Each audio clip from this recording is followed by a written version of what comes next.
Prepare for a scare. It's the Midnight Macabre Podcast.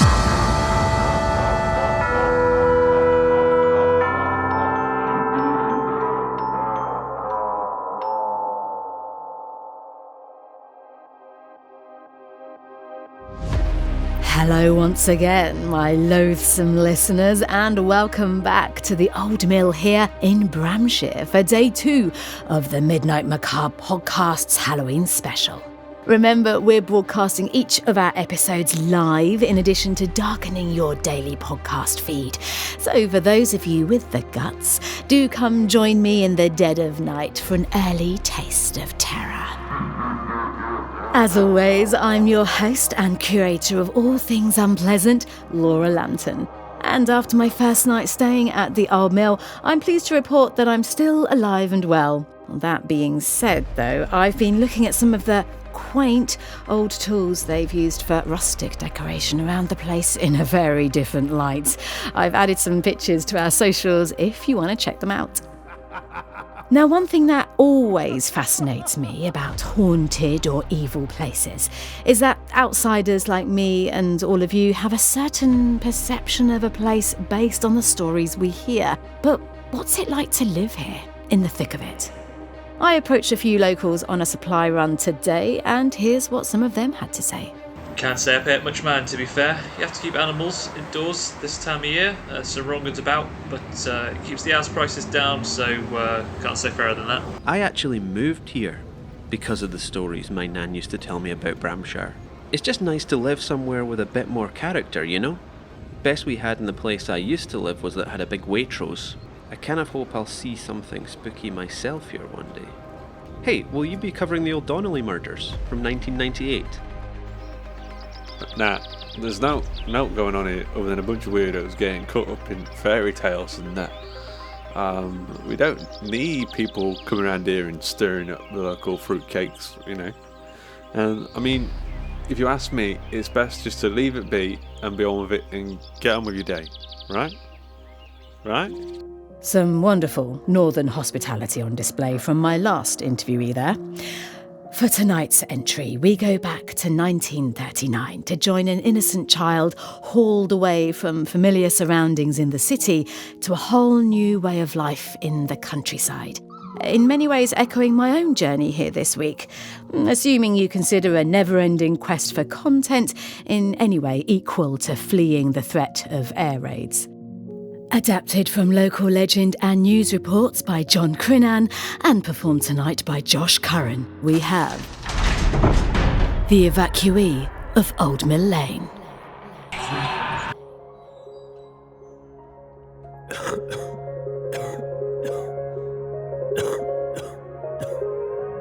I started coughing again. I had been having trouble breathing ever since I'd arrived in Bramshire yesterday. "That's just the city air escaping your lungs," the old woman barked, "and cover your mouth if you're going to do that in my kitchen." She'd been sour with me ever since the billeting office had left me at her front door. The officer had called her Mary. She hadn't liked that. And before she let me in, she demanded that I was to use her proper title when addressing her. Mrs. Braithwaite.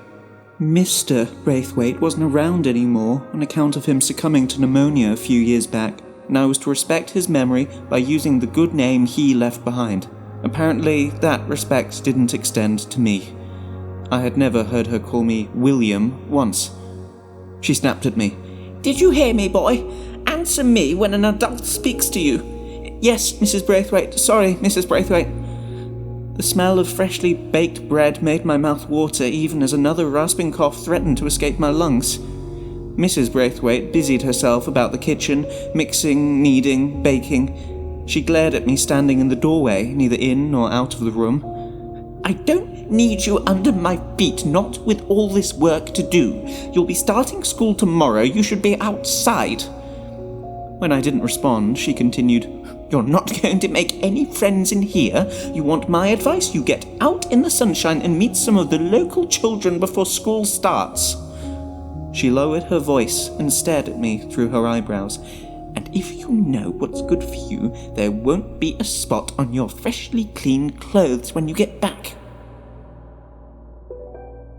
Old Mill Lane was a scatter of converted brick houses where the mill outbuildings and warehouses had once stood. The only original structure now was the mill itself, derelict and in disrepair. I'd seen it from the road as I had arrived last night, and even from the safety of the bus, the ancient building had given me chills. Now, in the light of morning, the structure still provided no comfort. Its dark walls seemed to be perpetually in shadow, despite the sun beating down on it. 2 local children were standing outside, a boy and a girl. They were playing some sort of game, taking turns to creep up to the mill door, touch its rotten wood, and then run back to a safe distance. I coughed again, and both their heads turned to face me. "Hello?" The 2 children stared. I cleared my throat. The tickle felt worse now that I was out in the fresh air. "How do you do?" I continued. "My name is William." Again, neither child spoke. I guessed that they were brother and sister. Twins, but not identical. Slowly, the boy leaned over to his sister and whispered something in her ear. She giggled. After a moment, the girl took a few steps towards me. "If you go inside, I'll let you give me a kiss." I felt my face flush and dropped my gaze to the dirt in front of me. When I summoned the courage to look up, her piercing grey eyes and angelic smile beamed back. "It's easy," she said, shielding her perfect face from the sun and looking skywards. She pointed to an elevated opening near the mill's roof where an old door had come loose and was hanging by its hinges. "All you have to do is walk up there and wave down at us so that we know you didn't chicken out." I gazed up, transfixed by the inky blackness beyond the door. "Is it safe?" The girl looked back at her brother. "We both did it." "How do I know I can believe you?" Her face darkened. "Are you calling us liars?" I was delaying. Deep down I knew that the decision had already been made. If I didn't complete the dare, then word of my cowardice would spread like wildfire through my new school. Life wouldn't be worth living. The girl watched me think. "Don't you want to kiss me?" The darkness inside was like a cold blanket thrown over my head. An ominous, pregnant silence stole the breath from my lungs. Goose flesh prickled my skin, and I pulled my blazer tight around my neck. I peered into the gloom. Wooden crates were stacked haphazardly about the space. I heard the muffled laughter of the twins outside. It sounded wrong, as if joy had no place in here. I cautiously took a step forward, and the old wooden floorboards groaned beneath me. I took a slow, deep breath and coughed again. The air inside the mill was playing havoc with my throat. I needed to get this over with. Steeling my nerve, I strode forward into the dark space, groping in the black until my hand brushed one of the wooden crates. I stopped, becoming aware of a dim light towards the rear of the building. On the floor was a toppled stone wheel. As I approached, I realized the wheel was actually 2 huge stone rollers that would have once been used to smash and grind the grain when this mill had been active. Now they were dormant, covered in a thick layer of dust. With a start, I spotted a pair of black eyes peering out from a hole in the middle of one of those rollers. A pigeon cooed back at me from its nest before spreading its wings and flapping up into the rafters. My gaze followed the bird as it climbed into the light and above. The staircase! Abandoning the huge roller mill and emboldened by the prospect of a kiss from the girl outside, I bounded up the stairs. With every step, the dark building revealed more of itself to me. Dust motes floated in shafts of light from the gaps in the timber roof high above. The space opened up into a small box room in the rafters. I stopped. On the surface of each remaining step was a trail of perfect white footprints leading up and away from me into the attic room. Whoever had left them was about my size and walking in their bare feet. The twins had already been inside. They'd said so, but I was certain that both of them had been wearing shoes. I bent down to examine one of the prints. It had been left by a foot covered in some kind of white powder. I pinched a sample and rubbed the powder between my fingers. I sniffed it and coughed again. It smelled like wheat flour. The pigeon made a cooing sound above me from the top step. What I could see of the room beyond it was empty. I took a tentative step, wincing when the stair protested under my weight, and popped my head into the room. It was clear. Light from the elevated doorway on the exterior wall spilled into the room, illuminating every corner. Now, with my target finally in sight, I darted up the final few steps and marched across the floor to the opening in the wall. I looked down at the street and waved. The twins were gone. My world spun. I felt suddenly and completely alone. It was a good 20 feet down to street level. No way I could make the jump. After groping my way through so much cold darkness, the outside world was now tantalizingly close. But if I wanted to get back outside, back to safety, the realization dawned on me that I would have to go back the way I came. In the morning light, I could see the state of my fine clothes. I was covered from head to toe in dust, flour, cobwebs, and who knows what else. Mrs. Braithwaite was going to be furious.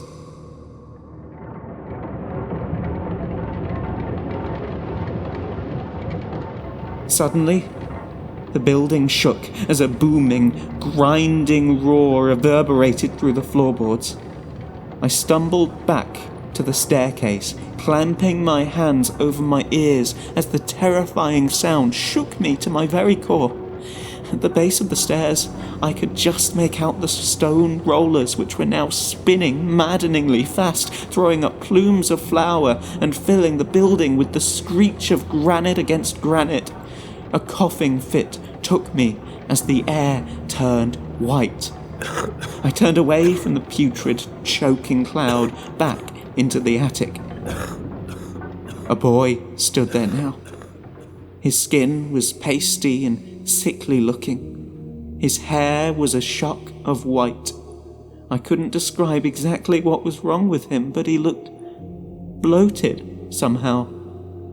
His appearance brought to mind the time I had discovered a dead dog behind a bin in London. It had obviously lain there undisturbed for some time, and the rotting animal had inflated like a balloon. This boy looked like that. He was standing stock still in the middle of the room, and it looked as if he was trying to say something to me. He reeked as bad as that dead dog, yet I still found myself taking a step towards him. His lips quivered. I took another step, and another. Before I knew it, I was standing right in front of him. His lips trembled. His eyes grew wide. He looked as if he was about to puke. Before I had a chance to step back, his mouth split open with a gasp, and out of his lips exploded a spray of spittle and wheat.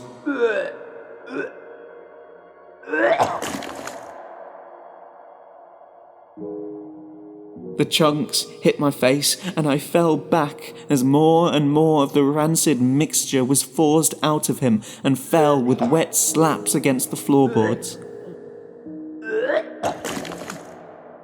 I felt the bile rise in my throat as the foul taste of the grainy vomit hit my tongue. I rolled over to retch myself and found myself face to face with 2 pairs of legs.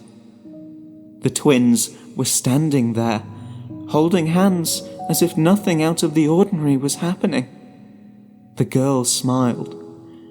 "This room used to be the grain store of the old mill. They'd fill it all the way up. He died in here."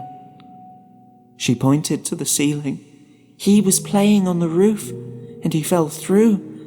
That much grain is worse than quicksand. You can't get out. And when it gets into your mouth, you can't even scream. You can drown in grain just as easy as you can in water. She looked over fondly at the standing corpse. They didn't find his body until the search had already been called off. All that time he was right there with them, in the bread they ate. With an almighty crack, the roof above us exploded inward, and a torrent of grain smashed into the top of my skull.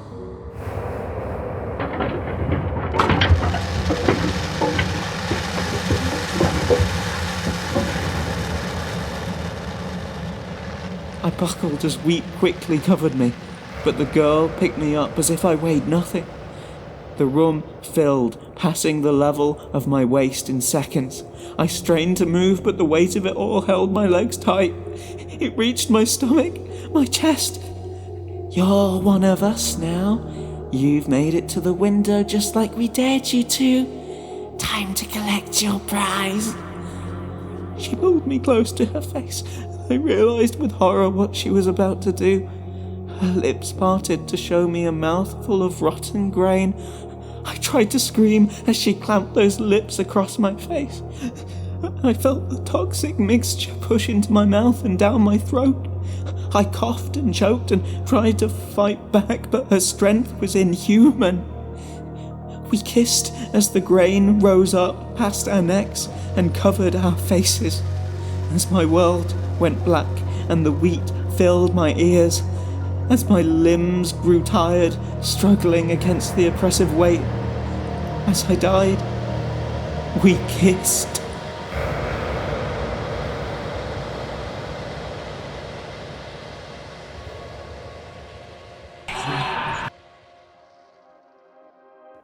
It was 3 months before police found William's body, along with the remains of several other long-missing children in the derelict mill. His disappearance was initially chalked up to the boy having run away, delaying the search. No one was ever charged, but Mrs. Braithwaite thought long and hard about making use of the old grain stores for her unrationed baking supplies. Well, that's our story for another evening. If, like me, you expect to wake in a cold sweat later, gasping for air and with the feeling of icy hands pulling, maliciously dragging you downwards to crushing depths, your fate sealed, unescapable, inevitable. Well, if that does happen, then of course you should tell me all about it in a 5-star review on your podcast application of choice. Thanks again to all of the supporters that made this Halloween special possible, and I'll catch all of you ghastly lot tomorrow. The Halloween Horrors of Old Mill Lane is produced by Hawk Cleaver and stars Emily Booth. Editing by Carl Hughes and directed by me, Andy Conduit Turner. Tonight's episode, The Evacuee of Old Mill Lane, was written by John Crinan and performed by Josh Curran. Music is by Sergei Cheremisinov, and sound effects from freesound.org and zapsplat.com. The entire series is produced under a Creative Commons license, which of course means don't sell it, don't edit it, but go ahead and share that as much as you please. Join us again next time.